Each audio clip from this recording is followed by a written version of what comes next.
Good morning friends. आज हम इस वीडियो में डिस्कस करेंगे ऑर्थोडॉक्स सीड के बारे में और रिकल्सिव सीड के बारे में। तो सबसे पहले हम जानते हैं what is orthodox seed. Is such seed which can be dried to low moisture content and stored at low temperature without losing their viability. It means ऐसे बीज जिनको हम लो मॉइस्चर कंटेंट तक सुखा सकते हैं, ड्राई कर सकते हैं और उनको लो टेम्परेचर पर हम स्टोर कर सकते हैं और उनकी वायबिलिटी में कोई भी कमी नहीं आएगी। ऐसे बीजों को हम ऑर्थोडॉक्स सीड कहते हैं। ऑर्थोडॉक्स सीड के आप एग्जांपल्स देखेंगे तो बनाना, गुआवा, एप्पल, मेज, व्हीट, बार्ले, ओट एक्सेट्रा यानी मेजर फूड क्रॉप्स इसके एग्जांपल्स हैं ऑर्थोडॉक्स सीड के।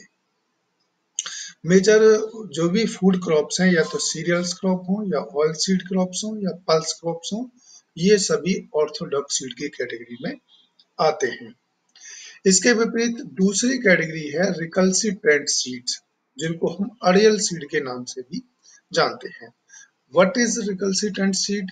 Is such seed which show very drastic loss in viability with a decrease in moisture content below 12 to 13%. It means ऐसे बीज जिनकी moisture content 12 से 13% से कम करने पर उनकी वायबिलिटी में लॉस हो जाता है, वायबिलिटी कम हो जाती है। ऐसे बीजों को हम अड़ियल या रिकल्सिटेंट सीड कहते हैं। रिकल्सिटेंट सीड के आप एग्जांपल्स देखें तो मैंगो, जामुन, जैकफ्रूट, लीची, सिट्रस, पपाया, एवोकाडो एक्सेट्रा। यानी इसके अलावा भी बहुत सारे एग्जांपल्स आपको रिकल्सिटेंट सीड के देखने को मिल जाएंगे। रिकल्सिटेंट सीड में 12 से 13% मॉइस्चर कंपलसरी होना चाहिए। यदि इससे कम यदि मॉइस्चर आप कम करते हैं सीड में तो उन सीडों की वायबिलिटी कम होती चली जाएगी। यहाँ पर इस पिक्चर में आप देखेंगे मैंगो का सीड दिखा रखा है, यहाँ पर जामुन का सीड दिखा रखा है, यहाँ पर एवोकाडो का सीड दिखा रखा है। तो इन सीडों को आप देखेंगे तो इनमें जनरली आप हाथ में लेकर के देखेंगे तो इनमें मॉइस्चर कंटेंट व्हीट, मेज और आपकी ओट और ये चिकपी, पी, इन सभी क्रॉप्स के आप कंपैरिजन में देखेंगे तो इनमें मॉइस्चर कंटेंट ज्यादा होता है। मैं आपको प्रैक्टिकली चीज बताता हूँ कि आप एक तो बीज लें आप जामुन का या मैंगो का और दूसरा बीज लें आप व्हीट या तो आप व्हीट का लें या मेज का लें या बार्ले का लें। उनको आप दोनों को कूट करके देखें तो देखेंगे आप कि जो जामुन या मैंगो का सीड है उसमें मॉइस्चर कंटेंट ज्यादा होगा, क्योंकि मॉइस्चर कंटेंट यदि हम 12 से 13% से कम करते हैं तो वो बीज डेड हो जाएगा। उन सभी सीडों को हम रिकल्सिटेंट सीड कहते हैं। तो ये समझ में आ गया कि ऑर्थोडॉक्स सीड क्या है और रिकल्सिटेंट सीड क्या है।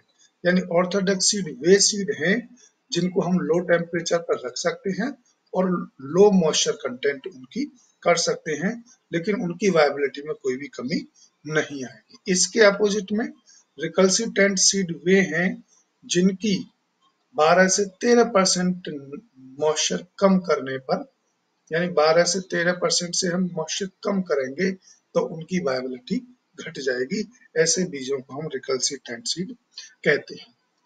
अब जानते हैं कि what is the difference between orthodox seed and recalcitrant seed, यानी रिकल्सिटेंट सीड और ऑर्थोडॉक्स सीड में अंतर क्या है।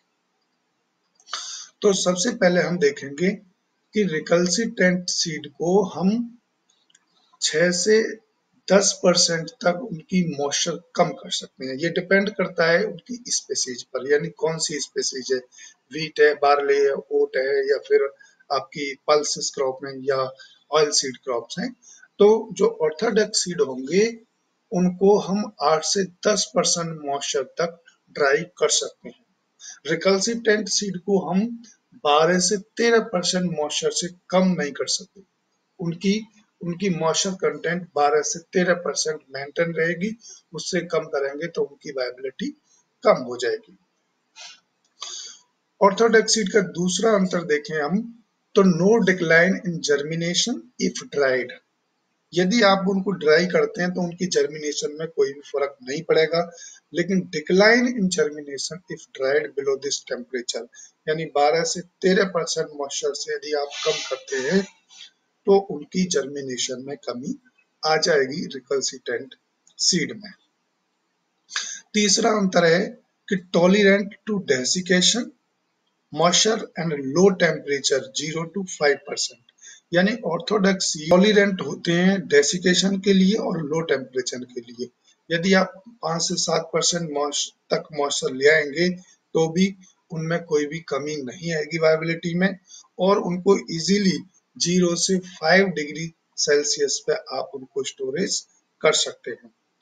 लेकिन रिकल्सिटेंट सीड को आप low temperature low moisture content भी नहीं कर सकते और 12 से 15 डिग्री सेल्सियस से कम टेम्परेचर पर उनको नहीं रख सकते, यानी कैन नॉट टॉलरेंट, यानी ये टॉलरेंट नहीं होते हैं, ये प्रतिरोधी नहीं होते हैं डेसिकेशन के और लो टेम्परेचर के। दूसरा डिफरेंस है कि prevalent in arid and semi arid environment. Orthodox सीडों को एरिड और सेमी एरिड एनवायरमेंट चाहिए, जबकि रिकल्सिटेंट सीड को वार्म ह्यूमिड क्लाइमेट इनको चाहिए। ये डिफरेंस है। पांचवा डिफरेंस है can be stored for several years, यानी ऑर्थोडॉक्स सीड को आप कई साल के लिए स्टोर कर सकते हैं। इसके अपोजिट में रिकल्सिटेंट सीड को केवल कुछ दिनों के लिए या कुछ महीनों के लिए ही स्टोर कर सकते हैं। नेक्स्ट डिफरेंस है कि जो ऑर्थोडॉक्स सीड होते हैं वो small to medium size seed होते हैं जनरली, और हार्ड सीड कोट उनके ऊपर होता है ऑर्थोडॉक्स सीड में। लेकिन आप रिकल्सिटेंट सीड में देखें तो usually medium to large size के सीड होते हैं और हैवी सीड होते हैं, यानी बड़े सीड होते हैं। दूसरा नेक्स्ट जो अंतर है वो देखें कि जो ऑर्थोडॉक्स सीड होते हैं उनमें डोरमेंसी अधिकतर पाई जाती है, लेकिन रिकल्सिटेंट सीड में या तो डोरमेंसी एब्सेंट होती है या बहुत कम डोरमेंसी देखने को मिलेगी रिकल्सिटेंट सीड में। नेक्स्ट अंतर है कि not metabolically active and sad. यदि इनको कंजर्व करके रखा जाता है तो उनकी मेटाबॉलिक पाथवे यानी मेटाबॉलिक एक्टिविटी नहीं होती है ऑर्थोडॉक्स सीड में, जबकि आप रिकल्सिटेंट सीड की देखें तो मेटाबॉलिक पाथवे जो है, मेटाबॉलिक एक्टिविटी उनकी एक्टिव रहती है। अब बात करें हम नेक्स्ट डिफरेंस की तो ऑर्थोडॉक्स सीड में accumulation of dry weight ceases before maturation, यानी मैचुरेशन से पहले उनका ड्राई वेट संचय हो जाता है, यानी उसके अलावा उसके बाद में उनका सीड ड्राई वेट नहीं बढ़ता है, यानी मैचुरेशन से पहले ही फिक्स हो जाता है। लेकिन आप और रिकल्सिटेंट सीड में देखेंगे तो डिस्पर्सल के टाइम तक उनका सीड वेट फिक्स नहीं होता है, यानी डिस्पर्सल जब तक सीड का डिस्पर्सल नहीं हो जाएगा तब तक उनका जो है ड्राई वेट संचय रहता है। अब एग्जाम्पल की बात करें तो ऑर्थोडॉक्स सीड के major food crops like wheat, maize, banana, guava etcetera, यानी जो भी पल्सेस क्रॉप हैं या फिर ऑल सीड क्रॉप हैं, उन वो सभी क्रॉप्स ऑर्थोडॉक्स सीड में आती हैं। और रिकल्सिटेंट सीड की बात करें तो जनरली फ्रूट क्रॉप्स यानी मैंगो, पपाया, लीची, जामुन, सिट्रस एक्सेट्रा, यानी ऐसी क्रॉप आप देखें कि जिनके सीड में मॉइस्चर कंटेंट ज्यादा रहता है, वो सभी सीड आपके रिकल्सिटेंट सीड की कैटेगरी में आते हैं। तो इस वीडियो में हमने डिस्कस किया कि what is orthodox seed, what is recalcitrant seed and what is the difference between recalcitrant seed and orthodox seed. तो आपको समझ में आ गया, आई होप आप समझे होंगे कि रिकल्सिटेंट सीड और ऑर्थोडॉक्स सीड में क्या डिफरेंस है। So thank you for watching this video.